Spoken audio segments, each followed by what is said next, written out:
Ce que nous allons faire dès maintenant, c'est créer les vitres que l'on va placer pour nos fenêtres, ici. Je clique donc sur mon mur ici, je vais m'en servir. Je vais faire Shift D. Donc je duplique mon mur, je clique immédiatement juste après. Je vais retirer le boulet 1, j'en ai plus besoin. Je désactive. Je vais renommer ça vitre. Avec un S, on va faire celles des deux côtés. Voilà, j'ai ma vitre ici. Je vais bien sûr modifier la taille sur X, SX. Je vais la déplacer GX de ce côté-là. Je me mets en vue de face avec la touche 1 du pavé numérique. Je vais mettre une visibilité comme ça et je vais activer la cavité est déjà activée. OK. Donc, ma vitre est là. Avec le point, je me recentre vers ma vitre ici. Je vais modifier son épaisseur. Alors, je pourrais tout simplement la modifier dans l'élément pour être précis.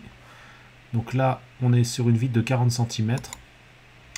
Nous, on va garder une vitre assez épaisse. On va mettre de 5 cm. Donc 5 cm, mais beaucoup moins épaisse que là. Comme ça. On pourrait même mettre... non, 5 cm, c'est bien. S sur Z, je réduis la taille en hauteur.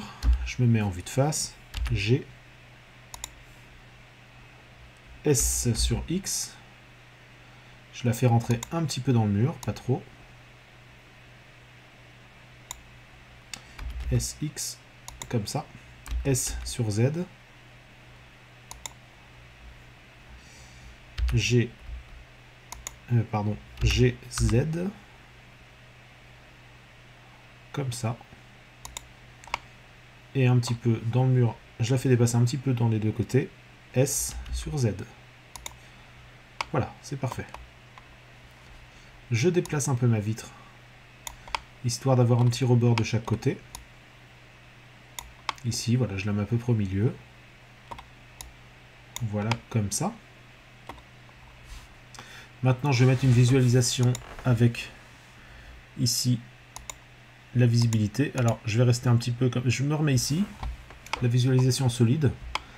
Je vais recentrer mon point au centre de mon objet. Définir origine vers géométrie. Comme ça. Et je vais créer une symétrie pour la recréer de l'autre côté. Ajouter. Donc j'ai bien gardé le solidifié pour l'épaisseur, qui est ici. Alors d'ailleurs, j'ai mis une valeur, alors si je le désactive ici, j'ai mis une valeur d'épaisseur ici, mais ça ne sert à rien. Donc sur Z, j'ai rien ici. Je l'active, ça fait 5 cm. Donc je vais régler l'épaisseur du solidifieur à 5 cm. Alors si ça ne respecte pas mes données ici, c'est tout simplement parce que l'échelle, il faut que je réinitialise les échelles et que j'indique que ces valeurs-là correspondent pour une échelle de 1 partout. Donc je fais un CTRL plus A, taille et échelle. Et là ça y est, je retrouve le 0,5 que j'ai ici, ici. Mon épaisseur est bonne. Alors je sélectionne bien la vitre ici et je vais rajouter maintenant un effet miroir, un modificateur miroir.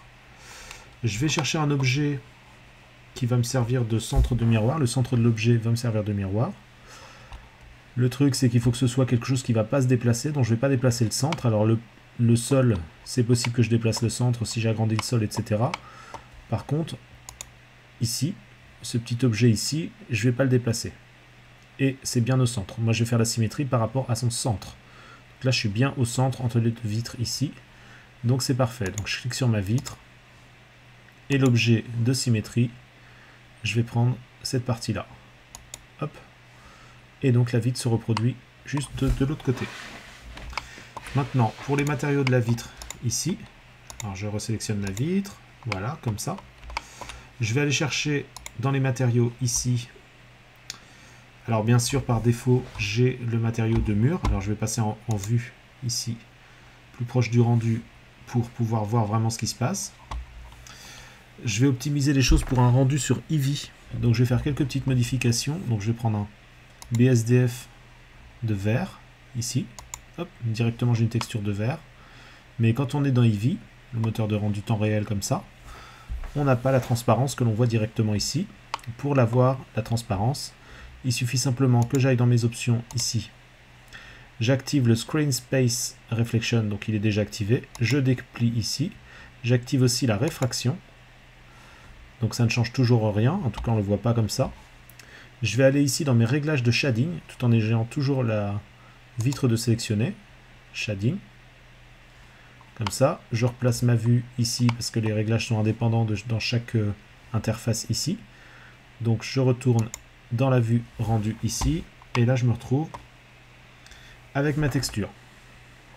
Alors le problème, c'est que là c'est toujours la texture de mur. Alors j'oublie pas de la dupliquer, cette texture là. Alors je peux le faire aussi bien ici que là. Je duplique avant de modifier. Et je vais mettre vitre. Vitre mur 1 par exemple, si on en fait plusieurs après. Hop, voilà. Et là maintenant, tout ce que j'ai à faire, c'est activer une option dans un premier temps. Après on pourra améliorer les choses, mais dans un premier temps déjà. J'active une option avec la touche N quand j'ai le curseur dans les nodes ici de mon matériau, donc vitre mur 1, parce que je l'ai sélectionné, donc j'ai bien le matériau qu'il faut. J'appuie sur N ici, je vais aller dans options et je vais activer ici, alors je peux déplier le menu un peu, la réfraction en espace écran. Je coche ça, alors j'attends que ça calcule un petit peu, et là voilà, je commence à voir quelque chose à travers mes vitres. Alors les vitres sont peut-être un petit peu épaisses. Je peux réduire la rugosité ici pour voir plus ou moins à travers.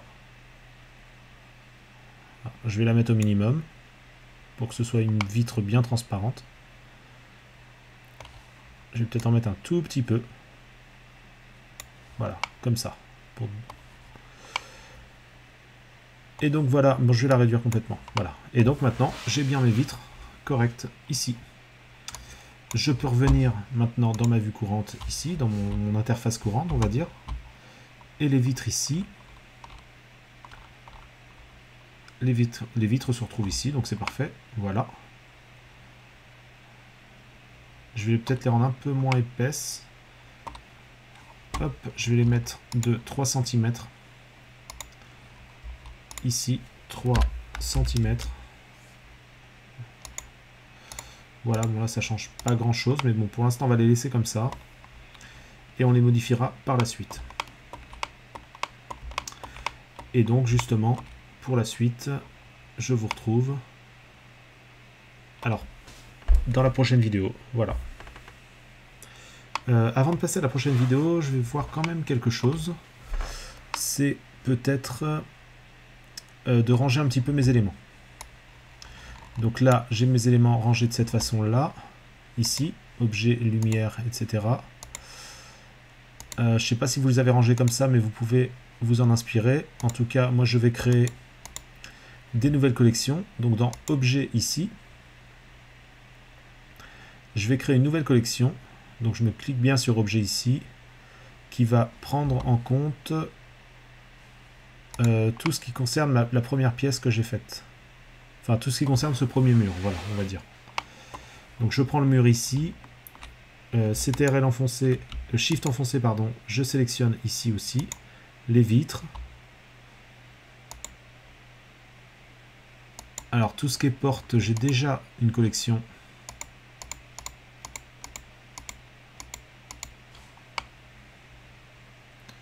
Ouais, j'ai déjà une collection pour tout ce qui est porte.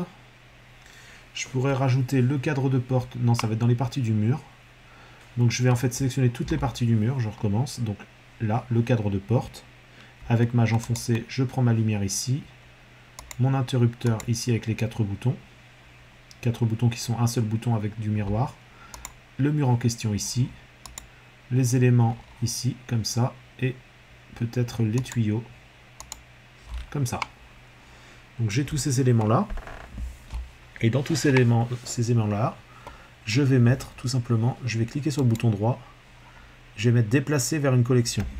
Alors on aurait pu faire venir ce menu-là, cette option-là, avec la touche M du clavier. Et je vais mettre nouvelle collection.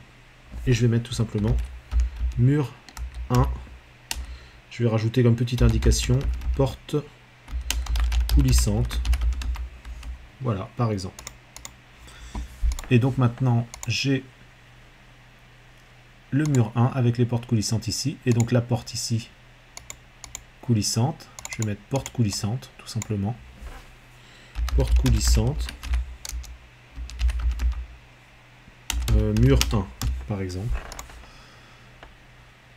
Et je vais laisser ça comme ça pour l'instant. Donc comme ça, je pourrais faire disparaître d'un seul coup toute la porte coulissante ou tout le mur d'un coup. Ici, comme ça. Pour, par exemple, alléger ma scène.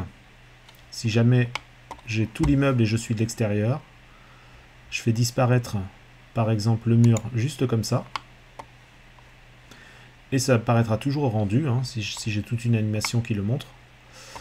Mais par contre, ça va alléger ma scène pour mon travail. Et donc pour les autres éléments, c'est la même histoire. Donc c'est bien de ranger les choses correctement. Donc mur 1. Voilà. La porte, d'ailleurs, on pourrait la contenir dans le mur 1, parce qu'elle fait partie du mur 1. Donc je peux glisser ma collection dans mur 1 ici.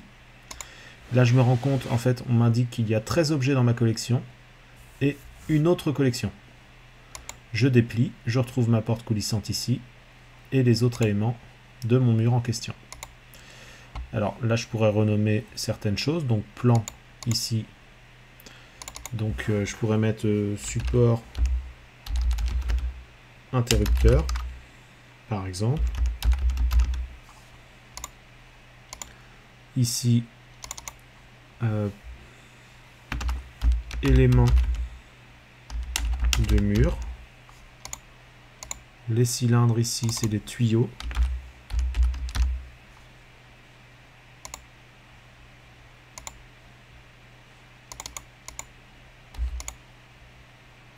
Ici aussi, tuyaux.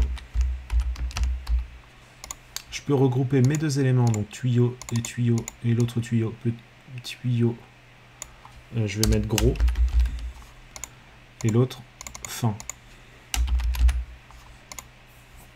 Et voilà, quand je prends deux éléments, donc avec CTRL enfoncé, je sélectionne ces deux éléments-là, je peux tout, bien sûr, recréer une collection, donc nouvelle collection.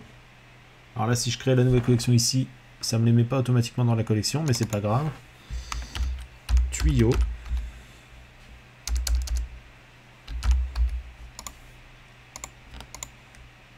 Je sélectionne ici et je glisse ici comme ça.